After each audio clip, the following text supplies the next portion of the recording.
ভারতের এক সিদ্ধান্তে বিদেশি বিনিয়োগকারীর 14 কোটি টাকার ট্যাক্স বাঁচল। আপনার কি লাভ?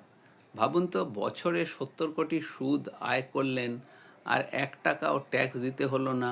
ভারত সরকারের নতুন সিদ্ধান্ত এখন বিশ্বজুড়ে আলোচনায়। আগে যদি কোনো বিদেশি বিনিয়োগকারীর ভারতীয় সরকারি বন্ড থেকে বছরে 70 কোটি সুদ আয় করতেন, তাহলে প্রায় 14 কোটি টাকা পর্যন্ত ট্যাক্স দিতে হতো। কিন্তু এখন ক্যাপিটাল গেইন ট্যাক্স নেই, ইন্টারেস্ট ইনকাম ট্যাক্স নেই যোগ্য বিনিয়োগকারীদের জন্য, অর্থাৎ পুরো 70 কোটি তাদের হাতে থাকবে। ফলাফল কি হতে পারে? বিদেশি বিনিয়োগকারীরা ভারতে আরও বেশি টাকা আনতে পারেন, সরকারি বন্ডের চাহিদা বাড়তে পারে, রুপির ওপর চাপ কমতে পারে এবং রুপি আরও শক্তিশালী হতে পারে। সরকারের ঋণ নেওয়ার খরচ কমতে পারে, যা দিনে এবং দীর্ঘ মেয়াদে অর্থনীতির জন্য ইতিবাচক। আজকের ছোট্ট নীতি পরিবর্তন আগামী দিনের বড় ক্যাপিটাল ইনফ্লো সাইকেলের জন্য শুরু হতে পারে।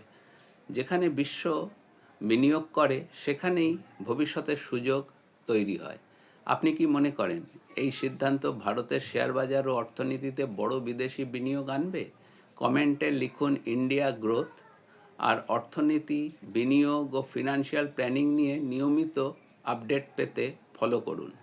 70 কোটির ইন্টারেস্ট ইনকাম ট্যাক্স, 14 কোটি tax save, higher after tax return, more foreign capital inflow, stronger rupee potential, higher bond demand,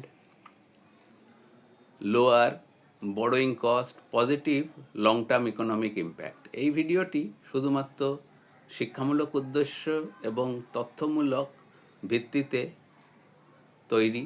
এটি কোনো বিনিয়োগ বা আর্থিক পরামর্শ নয়। বিনিয়োগের আগে অবশ্যই আর্থিক উপদেষ্টার সঙ্গে পরামর্শ করুন।